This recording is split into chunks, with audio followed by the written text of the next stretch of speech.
मेरा नाम विजय है। मेरा दिल्ली में अपना एक छोटा सा होटल था। मेरे आगे पीछे कोई भी नहीं था। मैं यहाँ दिल्ली में नौकरी करने के लिए आया हुआ था। फिर भगवान ने मेरी किस्मत ही पलट दी कि मैं यहीं पर अपना एक छोटा सा होटल खोल लिया। मेरी ज़िंदगी यहाँ पर अच्छी चल रही थी। मेरे माता पिता तो मुझे इस दुनिया से छोड़कर जा चुके थे। मेरे कुछ रिश्तेदार थे जो दिल्ली में ही रहते थे। मैं अपने रिश्तेदारों के यहाँ आकर छोटी सी पहले तो नौकरी करने लगा था। फिर मेरी खूब तरक्की हुई और मैंने अपना एक खुद का होटल बना लिया जो सिर्फ मेरा ही था और जिसका मालिक भी मैं ही था। ज़िंदगी बहुत अच्छे से और सुकून से गुजर रही थी क्योंकि अब कोई टेंशन नहीं थी। मेरे होटल में 8 लड़के काम किया करते थे। वह सब खाना बनाते थे और मैं उन लोगों पर नज़र रखता था। मेरा होटल छोटा ज़रूर था पर यहाँ खाना बहुत ही टेस्टी बनता था। लोग दूर दूर से मेरे होटल में खाना खाने के लिए आते थे। मुझे अपनी ज़िंदगी सबसे ज़्यादा अच्छी लगने लगी थी क्योंकि भगवान की कृपा से सब कुछ बहुत अच्छा चल रहा था। मेरी उम्र करीब 28 साल की हो गई थी। मैं अपनी शादी करके अपने परिवार को आगे बढ़ाना चाहता था, लेकिन अभी तक मैंने किसी भी लड़की को पसंद नहीं किया था और ना ही मेरा कहीं रिश्ता लगा था। फिर एक दिन मैं अपने होटल में अपने ऑफिस में बैठा हुआ था जब मैंने एक लड़की को देखा। वह मुझे पहली नज़र में ही देखते ही भाग गई थी। वह मुझे बहुत अच्छी लगी, लेकिन उसके चेहरे पर एक अजीब सी उदासी थी। वह मेरे सामने बैठी हुई थी और मैं उसकी तरफ बार बार देख रहा था और ये सोच रहा था कि आखिर ये परेशान क्यों है और इसे क्या प्रॉब्लम है। अजीब सी बात थी, ना तो मेरा उस लड़की से कोई भी रिश्ता था और ना ही कोई जान पहचान थी, लेकिन मैंने उसकी परेशानी को महसूस कर लिया था। फिर वह बेचैन होकर और बड़े ही रिक्वेस्ट भरे अंदाज में मुझसे कहने लगी, सर मैं बहुत मजबूर हूँ। मुझे आपके होटल के बारे में पता चला तो मैं यहाँ पर आ गई। क्या आप मुझे नौकरी पर रख सकते हो? प्लीज़ आप इनकार मत करिएगा और मुझे नौकरी दे दीजिएगा। मैं बहुत दूर से यहाँ पर उम्मीद लेकर आई हूँ। मैं यहाँ से निराश होकर नहीं जाना चाहती। मेरे होटल में हर तरह के लोग खाना खाने के लिए आते थे और तो और मेरा पूरा का पूरा स्टाफ मेल था, उसमें कोई भी फीमेल नहीं थी। मैंने सोचा कि अगर मैंने उसे नौकरी दे दी तो मुझे उसकी जिम्मेदारी उठानी पड़ेगी और ये मेरे होटल के रूल्स के खिलाफ है। मैं यहाँ पर किसी लड़की को नौकरी नहीं देना चाहता था। इतने सारे लड़कों में एक अकेली लड़की, कहीं मेरे होटल का नाम बदनाम ना हो जाए। बस इसी वजह से मैंने उसको नौकरी देने से साफ साफ मना कर दिया था। वैसे तो मुझे उसे काम देने में कोई प्रॉब्लम नहीं थी क्योंकि मैं अपने होटल के रूल्स खुद ही बनाया करता था। मैं यहाँ का मालिक था, इसीलिए यहाँ पर मेरी ही मर्जी चलती थी और फिर उस लड़की को यहाँ रखने से कहीं कोई प्रॉब्लम ना हो जाए, बस इसी वजह से मैंने उसे नौकरी नहीं दी।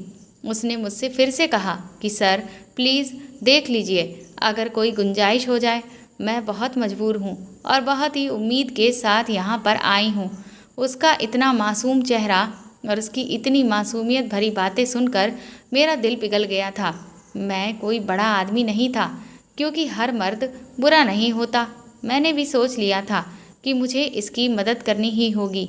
मैंने कहा कि ठीक है और तब मैंने उसे अपने होटल के सारे काम समझा दिए और बता दिया कि तुम्हें कहाँ पर काम करना है। उसे मैंने सब्जी वगैरह काटने का, चीज़ों को फ्राई करने का और मसाले पीसने का काम बता दिया था। वैसे और काम करने के लिए तो मैंने कुक रखे हुए थे। इस बात से वह बहुत खुश हो गई थी। उसने फिर से कहा कि आपका बहुत बहुत धन्यवाद। मैं बहुत ज़्यादा मजबूर हूँ और आपने एक मजबूर की मजबूरी को समझा। मैंने कहा कि बार बार अपनी मजबूरी के बारे में मुझसे मत कहो। मैं तुम्हें शर्मिंदा नहीं करना चाहता। मैं तो तुम्हारी मदद कर सकता हूँ, तो मैंने तुम्हारी मदद कर दी है। फिर मैंने उसे 1 महीने की सैलरी भी एडवांस में ही दे दी थी। मेरे यहाँ काम करने वाले एक लड़के ने मुझसे कहा कि सर आपने उस लड़की को यहाँ पर नौकरी देकर अच्छा नहीं किया और फिर आपने उसे पहले ही दिन 1 महीने की सैलरी भी एडवांस में दे दी। देखिए कुछ लोग बहुत लालची होते हैं। आप देखना कहीं ऐसा ना हो कि वह कल काम पर ही ना आए और आपके पैसे लेकर फरार हो जाए। लेकिन वह लड़की अगले दिन काम पर आ गई थी और उसने एक दिन की भी छुट्टी भी नहीं की थी। वह लगातार काम कर रही थी और वह हमेशा टाइम से आती थी और टाइम से ही अपने घर चली जाती थी। और अब उसे यहाँ काम करते हुए 1 महीना हो गया था। फिर उसका 1 महीना पूरे होते ही उसने मुझसे एक बड़ी ही अजीब सी फरमाइश कर दी। उसने मुझसे कहा कि सर, मुझे पैसों की ज़रूरत है। तो मैं उसके एक बार कहने पर ही उसे कुछ पैसे दे दिए। उसने कहा कि नहीं सर, मुझे इससे भी ज़्यादा पैसे चाहिए। अगर आप चाहो तो मैं आपके लिए कुछ भी कर सकती हूँ। मुझे पता चला है कि आपकी शादी नहीं हुई है। अगर आप चाहो तो मैं एक दिन के लिए आपकी पत्नी बनकर आपके साथ रात गुजार सकती हूँ। मैंने जब उसकी ये बातें सुनी तो मेरे तो होश ही उड़ गए थे, क्योंकि उसने बात ही ऐसी कर दी थी। मैंने फ़ौरन उसका हाथ पकड़ा और उसे ऑफिस के अंदर ले गया था और फिर मैंने उसे बहुत ज़्यादा डांट लगाई थी। मैंने उससे कहा कि तुम ये कैसी बकवास कर रही हो? तुम्हें ऐसी बातें करते हुए शर्म नहीं आती? पैसों के लिए तुम इतनी गिर गई हो कि तुम साफ साफ शब्दों में मुझे ये बात कह रही हो। उसने मुझे अपना नाम कविता बताया था। उसने बहुत ही ढीले ढाले कपड़े पहने हुए थे। वह सलवार कमीज पहने हुए थी। उसके सिर पर दुपट्टा भी रखा हुआ था। वह देखने में जवान और बेहद खूबसूरत थी और मेरे होटल में काम करने लगी थी। मेरी डांट पर वह बहुत शर्मिंदा हुई थी और उसके बाद उसने मुझसे कभी भी कोई गलत बात नहीं कही थी। लेकिन वह अचानक एक दिन किचन से भागते हुए निकली थी। ये देखकर मैं हैरान रह गया था कि आखिर ये क्या मामला है। जब मैं किचन में गया तो स्टाफ के सारे ही लड़के अपने अपने कामों में बिजी थे। मैंने उन लड़कों से कहा कि कविता यहाँ से इस तरह से भागती हुई क्यों निकली है? क्या तुम लोगों ने उसके साथ कुछ किया तो नहीं है? वह कहने लगे, नहीं नहीं सर, हम में से किसी ने उसके साथ कुछ भी नहीं किया है। लेकिन मुझे शक था कि जिस तरह से वह डरकर भागी थी, ज़रूर कोई ना कोई बात तो थी। अगले दिन जब वह सुबह काम पर आई तो मैंने उससे पूछा कि तुम्हें कल क्या हो गया था? कल तुम इस तरह से भागकर यहाँ से क्यों गई थी? उसने कहा कि आपके होटल में काम करने वाला वह जो नौकर है, जो सांवले रंग का है, मैं उसका नाम तो नहीं जानती, लेकिन उसने मेरे साथ बदतमीजी करने की कोशिश की है। मैं समझ गया था कि वह किसकी बात कर रही है। वह मेरे होटल में काम करने वाले सांवले रंग के लड़के, जिसका नाम विशाल था, उसकी बात कर रही थी। मैंने उसे कहा कि तुम्हें पूरा यकीन है इस बात पर? उसने कहा हाँ, मैं एक साइड पर खड़े होकर अपना काम कर रही थी और वह बार बार कोई चीज़ उठाने के बहाने पास में आता और आकर मेरे साथ बार बार टकरा जाता और कहता कि मुझे माफ़ कर दो, मुझसे गलती हो गई है। और फिर उसने आज तो हद ही कर दी थी। आज उसने ज़बरदस्ती मेरा हाथ पकड़कर अपना हाथ मेरी कमर पर रख दिया था और फिर मैं वहाँ से भाग गई। मैंने कहा कि तो तुम्हें उसी टाइम मुझे ये बात बतानी चाहिए थी। तुम्हें इस तरह से भागने की ज़रूरत नहीं थी। मैंने विशाल को बुला लिया और कहा कि क्या तुमने ऐसी हरकत की है? तुम जैसे लोगों की वजह से औरत इज्जत की रोटी कमाने की बजाय किसी गलत काम की तरफ चली जाती है, क्योंकि उनको ये एहसास होता है कि जहाँ इज्जत से काम कर रहे हैं वहाँ भी हम महफूज नहीं हैं, तो फिर हम वही काम कर लेते हैं। तुम जैसे मर्द उन्हें कोठों की तरफ धकेल देते हैं। विशाल ने कहा, सर, ये खुद मेरे करीब आने की कोशिश कर रही थी। मैंने कुछ भी नहीं किया है सर। मैं आपके साथ पिछले 3 साल से काम कर रहा हूँ और इस लड़की को आए हुए तो अभी सिर्फ 3 महीने ही हुए हैं और आपने उसकी बात मान ली और मेरी बात आप नहीं मान रहे हैं।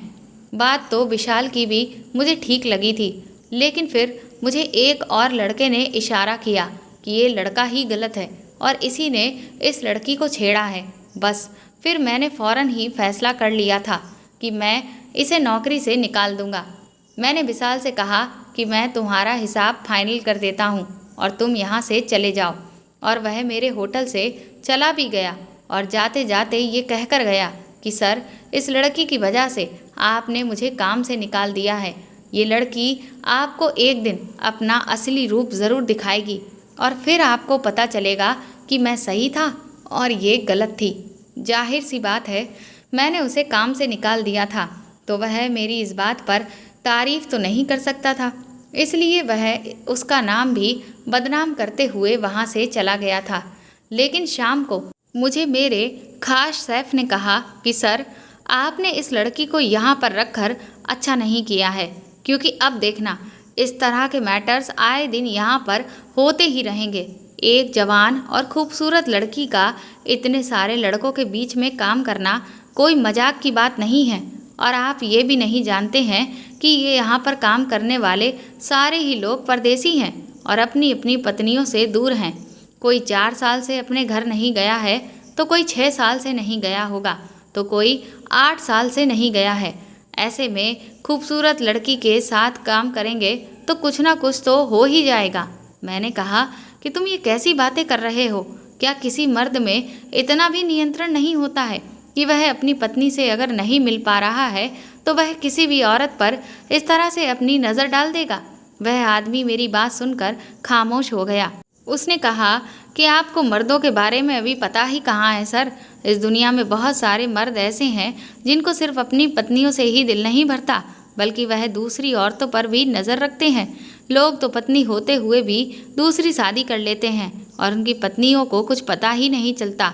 मैंने कहा कि मर्दों को शादी करने की परमिशन है, तो वह इस चीज़ का बहाना ना बनाए कि हम तो दूसरी शादी सिर्फ गलत काम के लिए ही कर रहे हैं, और किसी भी मर्द को अपनी पत्नी को धोखा नहीं देना चाहिए। अगर उसकी दूसरी शादी किसी मजबूरी की वजह से हो जाती है तो वह उसे सहारा दे, ना कि उस औरत के साथ कोई गलत काम करे।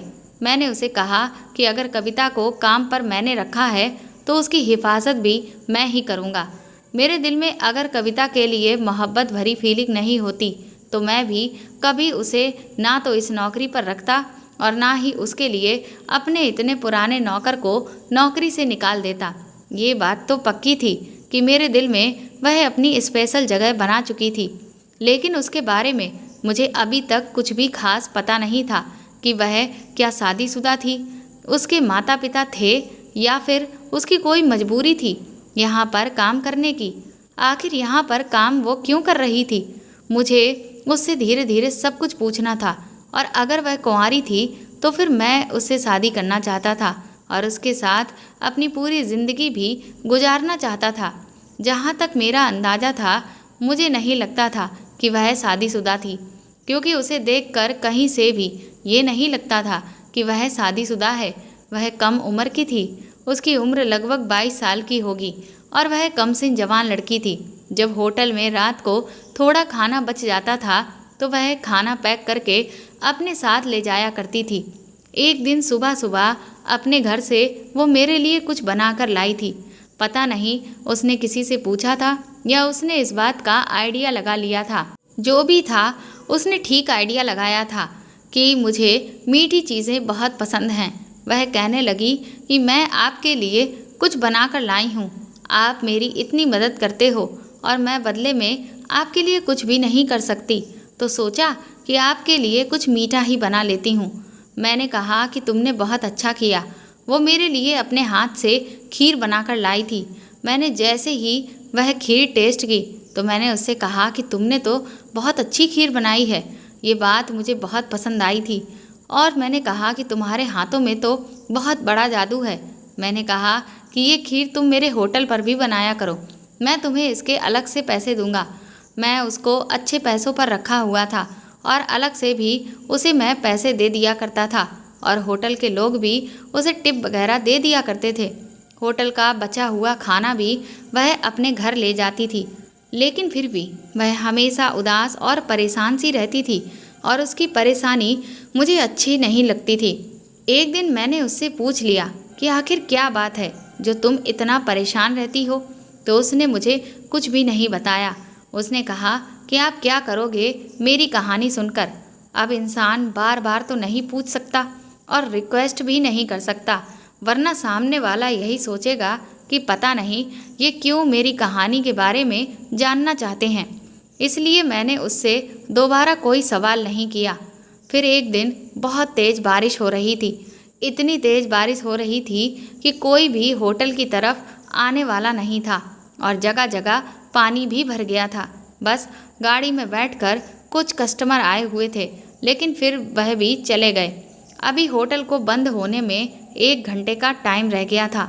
मैंने सबको छुट्टी दे दी थी। मैंने कहा कि अब सब अपने अपने घर के लिए चले जाओ। बहुत टाइम बाद बारिश हुई थी। कुछ पता नहीं कि कहीं ये बारिश ज़्यादा ना पड़ जाए। अब लोग धीरे धीरे अपना सामान उठाकर जाने लगे थे। कविता भी जा रही थी। मैं उसे दरवाजे से बाहर जाते हुए देख रहा था और मैं खुद होटल में ही बैठ गया था। मैंने सोचा कि आज मैं थोड़ा हिसाब किताब कर लेता हूँ। 1 घंटे के बाद मुझे भी घर जाना था, लेकिन ये देखकर मैं हैरान रह गया था कि वह वापस आ गई थी। मुझे लगा कि शायद वह अपना कोई सामान यहाँ पर भूल गई होगी, लेकिन मेरे ऑफिस में आकर उसने अचानक से दरवाज़ा बंद कर दिया। मैंने उससे कहा, क्या बात है कविता, जबकि मुझे थोड़ा आइडिया हो गया था कि वह क्या चाहती है। उसने कहा कि मुझे दरअसल कुछ पैसों की सख्त ज़रूरत है। मैंने सुना है कि आपकी पत्नी भी नहीं है और आपकी शादी भी नहीं हुई है। अभी मैंने कहा कि ये तुम्हें किसने बताया है? तो वह कहने लगी कि लोग आपस में बातें कर रहे थे, तो बस मैंने वहीं सुन लिया था। अगर आप कहोगे तो मैं वह काम कर सकती हूँ जो एक पत्नी अपने पति के लिए करती है। एक दिन के लिए मैं आपकी पत्नी बन सकती हूँ। मुझे पता है कि आप मेरी इस बात से नाराज़ हो जाओगे, लेकिन मैं बहुत मजबूर हूँ। मुझे पैसों की ज़रूरत है, इसीलिए आप मुझे थोड़े से पैसे दे दो। इसके बदले में मैं वह सब कुछ करने के लिए तैयार हूँ। मैं उसे हैरान होकर देख रहा था, क्योंकि इससे पहले जब उसने ये बात मुझसे कही थी तो मैंने उसे बहुत डांटा था। मैं जिस लड़की से शादी करना चाहता था वह मुझे इस तरह के ऑफ़र दे रही थी, वह भी रात के टाइम पर, जब इस होटल में सिवाय मेरे और उसके कोई भी नहीं था। जब कोई मर्द अपनी पसंद की लड़की के मुंह से इस तरह की बात सुनता है तो वह क्या सोचता है? जाहिर सी बात है कि वह यही सोचेगा कि लड़की तो ठीक नहीं है, लेकिन वह शक्ल से ही बहुत ज़्यादा मजबूर लग रही थी। आखिर उसकी ऐसी भी क्या मजबूरी थी? अब तो मेरा दिमाग घूम गया था। जब खुद ही फल मेरी गोद में गिरने को तैयार था तो फिर मैं क्यों पीछे हटता? मैंने उसका हाथ पकड़ा और उसे होटल के रूम में ले गया। मैंने कहा, अच्छा तो तुम्हें पैसे चाहिए ना? उसने कहा कि हाँ, लेकिन उसकी आंखों में आंसू भी आ चुके थे। मैंने उससे कहा कि तुम्हें कितने पैसे चाहिए? 1 दिन के लिए तुम मेरी पत्नी बनना चाहती हो। अगर मैं तुम्हें कुछ दिनों के लिए अपनी पत्नी बनाना चाहूँ तो चलेगा, लेकिन तुम्हें पैसे इसके बहुत मिलेंगे। पहले तो उसने कहा कि हाँ, लेकिन मेरी माँ बीमार है, वह बहुत ज़्यादा बीमार है। उसने हाँ तो कह दिया था, लेकिन जैसे ही मैंने उसकी तरफ नज़र भर के देखने की कोशिश की तो वह फूट फूट कर रोने लगी और फिर ज़मीन पर बैठ गई। उसने अपनी आंखों पर हाथ रख लिया और वह मुझसे माफ़ी मांगने लगी। वो कहने लगी कि मुझे जाने दो, प्लीज़ सर, मुझे जाने दो, मैं ये काम नहीं कर सकती। मैं एक पल को कमज़ोर पड़ गई थी, लेकिन नहीं, मैं ऐसा नहीं कर सकती। मैं भी पीछे हट गया था। दरअसल मेरा ऐसा करने का कोई इरादा नहीं था। मैं उसकी फीलिंग्स को ठेस नहीं पहुंचाना चाहता था और उसका कॉन्फिडेंस जाग गया था। मैंने कहा कि तुम मुझे ये बताओ कि तुम्हारी ऐसी कौन सी मजबूरी है कि तुम ये सब करने को तैयार हो गई हो, और भगवान के लिए मुझसे अब बिल्कुल भी झूठ मत बोलना। उसने कहा कि मैं आपसे कोई झूठ नहीं बोलूँगी, आप मेरे साथ चलो, मैं आपको दिखाती हूँ कि मैं किस हद तक मजबूर हूँ। मैंने अपनी गाड़ी निकाली और उससे कहा कि ठीक है, चलो मेरे साथ। हम दोनों गाड़ी में बैठ गए थे और अब वह मुझे रास्ता बताती जा रही थी और हम चलते जा रहे थे। रास्ता बहुत दूर तक जा रहा था। हम लोग आबादी से अब काफ़ी दूर आ गए थे। अब मुझे थोड़ा थोड़ा डर लग रहा था कि मैं एक होटल का मालिक हूँ और ये लड़की मेरे पास आती है और कहती है कि मुझे काम चाहिए, और फिर अपनी अदाओं से मुझे लुभाने की कोशिश करती है। फिर मुझे गलत काम करने का ऑफ़र भी देती है और अब ये कह रही है कि मैं आपको अपने साथ लेकर चलती हूँ। कहीं ऐसा तो नहीं कि ये सब कुछ प्लान के मुताबिक ही कर रही है और मुझे अपने किसी जाल में फंसाना चाहती है। अब ये जहाँ मुझे लेकर जा रही थी, कहीं वहाँ पर मुझसे ये सब कुछ छीन ना ले। मेरी गाड़ी भी मुझसे ले ले। मेरी जेब में कुछ पैसे भी थे, मेरे पास 2 महंगे महंगे मोबाइल भी थे। वह सब कुछ अगर इसने मुझसे छीन लिया तो क्या होगा? यहाँ पर तो किसी को कुछ पता भी नहीं चलेगा। आज तो बारिश का दिन था। इतने दिन तक उसने ऐसी कोई हरकत नहीं की थी, लेकिन उसे आज ही ये सब कुछ क्यों याद आ रहा था? क्योंकि बारिश में तो कोई भी बाहर नहीं निकलता। अब तो मेरे दिमाग में हजार तरह की बातें आ रही थीं। जब अचानक से उसने कहा कि वो सामने वाली गली में पहले घर के सामने गाड़ी रोक दे। ये घर मुझे बहुत देखने में छोटा सा लग रहा था। ऐसा लगता था कि घर की दीवारें तो पक्की हैं, लेकिन शायद ऊपर से छत कच्ची बनी हुई है। वो भी मेरे साथ गाड़ी से उतर गई और फिर हम लोग घर के अंदर चले गए। घर की हालत देखकर मुझे ये आइडिया हो रहा था कि यहाँ पर गरीबों का राज है। इस घर में कुछ भी नहीं था। सामने ही किसी बच्ची के टूटे फूटे खिलौने पड़े हुए थे। मैं समझ गया था कि ये लड़की शादीशुदा है और उसके बच्चे भी हैं। लेकिन जब भी वह काम पर आती थी तो वह बच्चों को अपने साथ नहीं लाती थी। शायद अपने बच्चे घर पर छोड़कर ही जाती थी। बच्चों की चीज़ें तो पड़ी हुई थीं, मगर बच्चा मुझे कहीं भी नज़र नहीं आ रहा था। यहाँ पर एक बच्चे की पुरानी सी वॉकर भी थी और कुछ खिलौने भी थे। उन पर बहुत सारी धूल जमी हुई थी, लेकिन शायद बच्चा कमरे में था। वह मुझे कमरे में ले गई, लेकिन सामने का नज़ारा देखकर तो मेरे पैरों तले से ज़मीन ही निकल गई थी, क्योंकि उस कमरे के अंदर बिस्तर पर एक आदमी पड़ा हुआ था जिसका आधा शरीर लाचार हो चुका था, लेकिन वह जाग रहा था और कुछ अजीब अजीब से इशारे करते हुए कविता से पूछने लगा कि ये कौन है। कविता ने उसको पास जाकर बताया कि ये मेरे सर हैं, जहाँ पर मैं काम करती हूँ, और ये वहाँ के मालिक हैं। फिर उसने उस आदमी पर ब्लैंकेट डाल दिया और उसे पानी पिलाने लग गई थी। उसके बाद उसने उसे दवाई खिलाई। फिर उसने मुझसे कहा कि सर, आप मेरे साथ बाहर आकर बैठ जाओ। मैं उसके कमरे से बाहर आ गया था। यहाँ पर एक और कमरा था और वह बाहर सिर्फ एक छोटा सा आंगन बना हुआ था। आंगन तो मैं बस समझाने के लिए कह दे रहा हूँ, वह तो बस एक छोटी सी खाली जगह थी। मैं वहीं कुर्सी पर बैठ गया और ये सोचने लग गया कि घर में बच्चों के खिलौने तो पड़े हुए हैं, लेकिन बच्चा तो मुझे कहीं भी नज़र नहीं आ रहा है। फिर कविता तुरंत ही बाहर आ गई और एक छोटे से स्टूल पर मेरे सामने आकर बैठ गई। उसने मुझसे कहा कि आपको मेरा घर कैसा लगा। मैंने उसे कहा कि तुम्हारा ये घर बहुत अच्छा है। फिर उसने मुझे बताया कि अंदर जो आदमी लेटा हुआ है ना, वह मेरा पति है। ये सुनकर तो जो मेरे हाथ में उम्मीद का शीशा था वह पूरी तरह से चकनाचूर हो गया था, क्योंकि मैं तो उसे अपनी पत्नी बनाना चाहता था और ये पहले से ही शादीशुदा निकली थी। उसने कहा कि मेरा पति बीमार है और मैं उसी के इलाज के लिए पैसे जमा करती हूँ। मैंने कहा कि हाँ, ये तो मैंने देख ही लिया है, तुम सच में बहुत मजबूर हो। क्या हुआ था तुम्हारे पति को जो उनकी ऐसी हालत हो गई है? इस पर कविता ने कहा कि मुझे नहीं पता कि उसे क्या हुआ था। मैंने कहा कि तुम्हारा क्या मतलब है? तुम्हें ये भी नहीं पता कि तुम्हारे पति के साथ आखिर हुआ क्या था? उसने कहा कि जब मेरी उससे शादी हुई थी तब भी वह ऐसा ही था।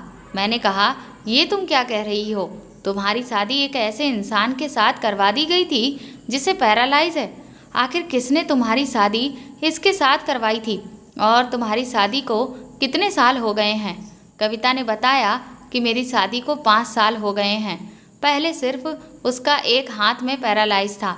उसके साथ मेरी ज़िंदगी बहुत बुरी गुजर रही थी, क्योंकि वह एक हाथ से लाचार हो गया था, लेकिन उसका दूसरा हाथ ठीक था। वह मुझे उस हाथ से बहुत मारता भी था। भगवान ने हमें औलाद भी दी थी, लेकिन वह भी इस दुनिया से चली गई। मेरी बेटी 2.5 साल की थी। मेरी बेटी बहुत ज़्यादा बीमार हो गई थी। उसे निमोनिया हो गया था और वह बुखार से तड़प रही थी। और फिर भगवान ने उसे भी अपने पास बुला लिया, क्योंकि उसका यहाँ पर ख्याल रखने के लिए कोई भी नहीं था। मैं तो लोगों के घरों में काम करने के लिए चली जाती थी। मैंने कहा कि तुम्हारी शादी ऐसे इंसान के साथ फिर किसने करवाई थी? तो उसने कहा कि मेरे माता पिता ने मुझे इसके हाथों बेच दिया था, क्योंकि मेरे माता पिता बहुत लालची लोग थे। ये मुझसे उम्र में बहुत बड़ा है और उसने मेरी खूबसूरती देखते हुए मुझसे मेरे माता पिता से खरीद लिया था। मैं तो जिस दिन से पैदा हुई हूँ बस अत्याचार ही बर्दाश्त करती ही आ रही हूँ। ये अभी भी मुझ पर हाथ उठाता है। मैंने कहा कि अभी भी तुम पर हाथ ये कैसे उठा सकता है? ये तो बीमार है। उसने कहा कि अभी इसका पैरालाइज बढ़ गया है और इसकी टांग पर भी पैरालाइज का असर हो गया है। इसे कानों से सुनाई भी नहीं देता, ये बोल भी नहीं पा रहा है, लेकिन एक हाथ इसका अभी भी चलता है। उसने एक डंडा अपने पास रखा हुआ है जो उसके बेड के पास ही रखा रहता है और उसने अपने हाथ की उंगलियों में पकड़कर जब वह गुस्से में होता है तो इशारे से मुझे बुलाता है। मैं उसके सामने बैठ जाती हूँ और वह डंडे के साथ मुझे मारना पीटना शुरू कर देता है। तभी तो मैं ये ढीली ढाले कपड़े पहनती हूँ ताकि मेरे शरीर पर जो जख्म के निशान हैं वह किसी और को ना दिख जाएं। अगर कोई मेरे जख्म गिनने बैठ गया तो उसे सुबह हो जाएगी। ये आदमी मुझ पर बहुत ज़्यादा अत्याचार करता है। उसकी ये बातें सुनकर तो मेरी आंखों में आंसू आ गए थे। मैंने कहा कि फिर भी तुम इस घटिया इंसान का इतना ख्याल रख रही हो, तुम इसे छोड़ क्यों नहीं देती? और तुम उसके लिए पैसा भी इकट्ठा कर रही हो। इस आदमी के लिए तुम मेरे साथ भी रात गुजारने के लिए तैयार हो गई थी। अरे तुम इसको मार क्यों नहीं देती हो?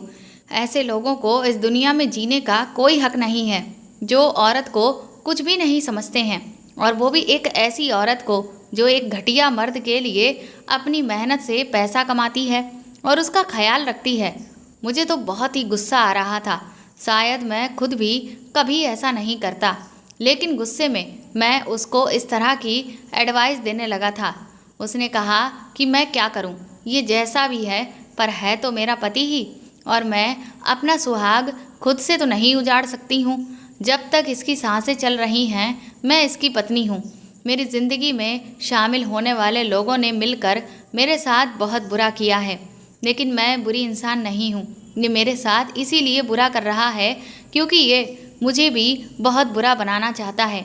ये सब तो जाएंगे ही एक दिन नरक में, और इनसे सवाल भी ज़रूर किया जाएगा और इनको सज़ा भी ज़रूर मिलेगी।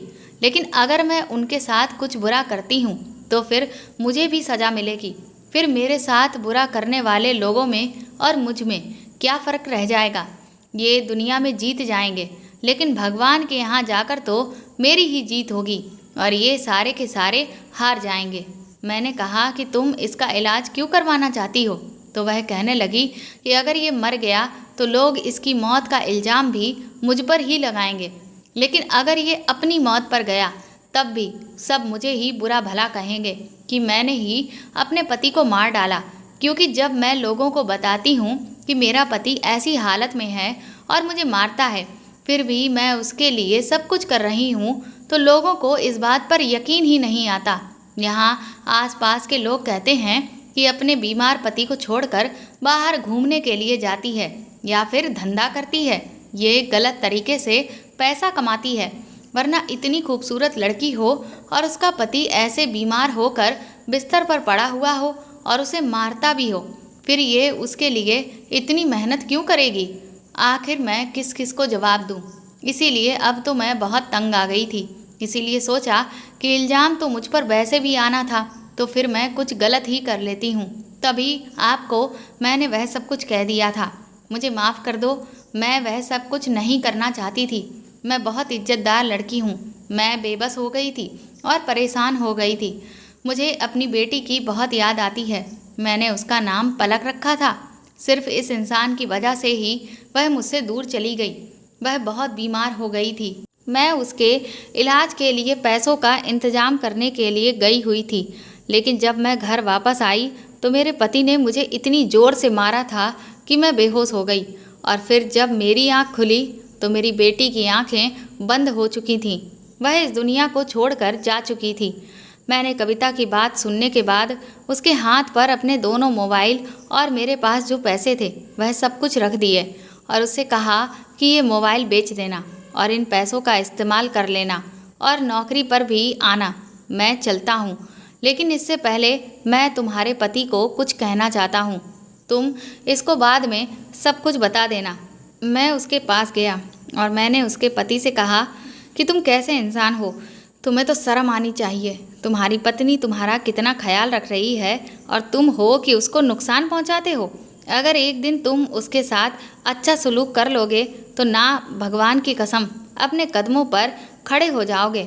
वह मुझे हैरान होकर देख रहा था क्योंकि उसे ठीक से सुनाई नहीं दे रहा था कि मैं उससे क्या बोल रहा हूँ। मैं वहाँ से निकल आया था। मेरी भी आंखों में आंसू आ गए थे।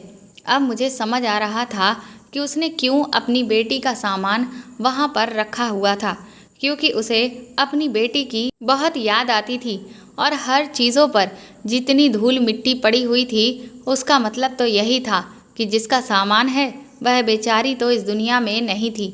मैं वहाँ से चला आया था। मैं गाड़ी में बैठकर सोच रहा था कि ये दुनिया कितनी बुरी है कि लोगों ने एक तरफ औरत को इतना बुरा बनाया हुआ है कि अगर वह अच्छा भी करे तो लोग कहते हैं कि नहीं नहीं ये अच्छी नहीं हो सकती, और वहीं दूसरी तरफ मर्द को ऐसा बनाया है कि अगर मर्द औरत के कहने पर गलत काम करने के लिए इनकार कर ही नहीं सकता। लेकिन मैं तो कविता को इनकार कर दिए था, वरना ऑफिस में कोई भी नहीं था और बारिश भी हो रही थी, और कविता ने तो मुझे खुद कहा था कि मैं कुछ भी करने के लिए तैयार हूँ। लेकिन मैंने इनकार करके ये साबित कर दिया था कि अगर मर्द पवित्र है और पाप करने का कोई इरादा नहीं रखता है तो फिर उसे खूबसूरत से खूबसूरत लड़की भी बहका नहीं सकती है। और वह भी इस बात से बच गई थी। कविता काम पर आती थी तो मैं उससे कोई बात नहीं करता था। वह भी अपने काम में बिजी रहती थी, क्योंकि मुझे सच में उससे बहुत ज़्यादा हमदर्दी हो गई थी और मोहब्बत भी अभी भी थी। लेकिन मैंने उसे अपने दिल में कहीं छुपा लिया था। मुझे नहीं लगता था कि वह कभी भी मुझसे शादी करेगी, क्योंकि वह अपने पति को नहीं छोड़ सकती थी। अगर वह अपने पति को छोड़ने वाली होती तो अभी तक तो वो छोड़ चुकी होती। मैं कविता को अपने दिल के किसी कोने में दबा कर रख दिया था, जहाँ पर वह हमेशा के लिए सेफ रहने वाली थी। लेकिन मैं उसके सामने कुछ जाहिर नहीं करना चाहता था कि मैं उससे प्यार करता हूँ, क्योंकि मैं जानता था कि वह मेरी कभी भी नहीं हो पाएगी।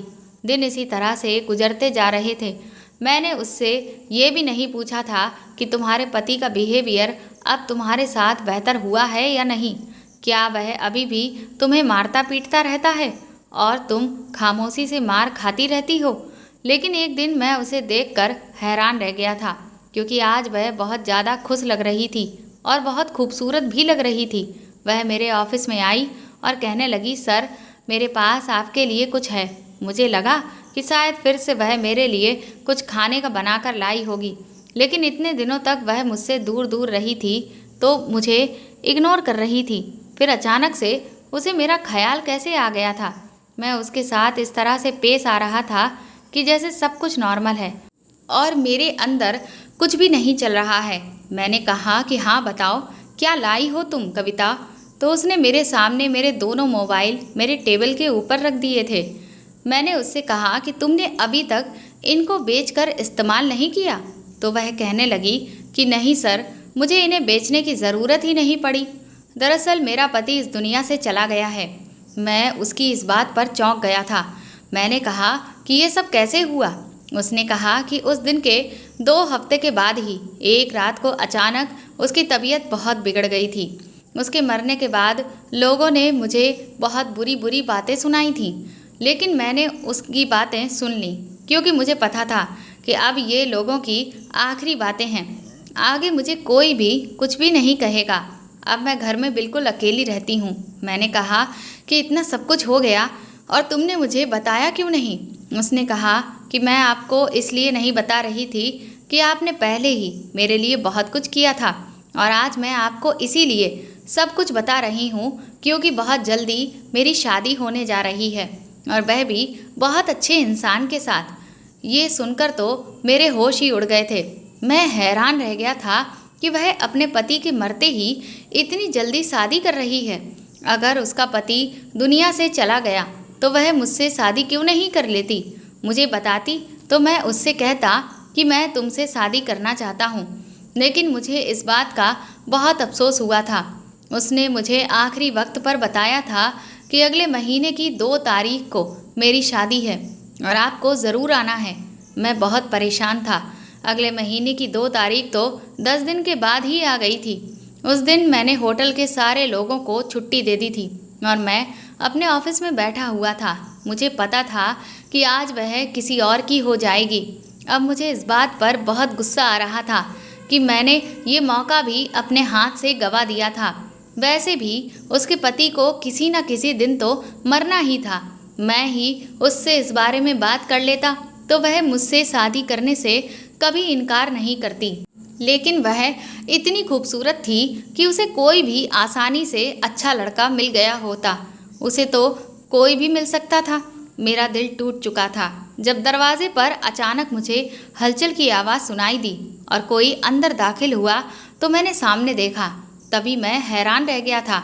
अभी सामने कोई और नहीं बल्कि कविता खड़ी हुई थी और वह दुल्हन बनी हुई थी। मैंने उससे कहा कि तुम यहाँ पर क्या कर रही हो? क्या हुआ? क्या कोई परेशानी हो गई है? क्या सब ठीक तो है ना? और तुम्हारा पति कहाँ है? तुम दुल्हन बनकर यहाँ क्यों आई हो? वह मुझे देखकर मुस्कुराने लगी और कहने लगी कि मेरा दूल्हा और मेरा होने वाला पति तो मेरे सामने ही खड़ा हुआ है। मैंने कहा कि क्या मतलब है तुम्हारा? और अचानक से फिर मैं समझ गया था कि वह मुझसे क्या कहने जा रही है। उसने कहा कि मैं आपसे शादी करना चाहती हूँ। आप ही वह इंसान हो जिसने मेरी मदद की और मेरी हिफाजत भी की और मेरी मजबूरियों को समझा। मुझ पर कभी बुरी नज़र नहीं डाली। मैं आपके अलावा और किसी से शादी नहीं कर सकती और मुझे आपसे अच्छा पति मिल ही नहीं सकता। जब उसने मुझे ये बात कही तो मैं बता नहीं सकता कि उस टाइम मुझे कितनी खुशी हो रही थी। मैं भी उसकी तरफ बहुत ही हैरानी से देख रहा था और खुशी से पूरी तरह से मैं डूब गया था।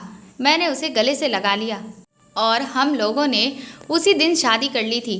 वह मेरी पत्नी बन गई और हम दोनों हंसी खुशी अपनी ज़िंदगी गुजार रहे हैं। उसने मेरे घर को स्वर्ग बना दिया है। वह मेरे घर को अच्छी तरह से संभालती है और अब तो वह मेरे बच्चे की माँ भी बनने वाली है। फिर जब 9 महीने पूरे हो गए तो उसने एक बेटी को जन्म दिया। वह कहती है कि ये मेरी वही बेटी है जो मुझे छोड़कर चली गई थी। अब ये वापस मेरी ज़िंदगी में आ गई है। मैं इसका नाम पलक रखूँगी।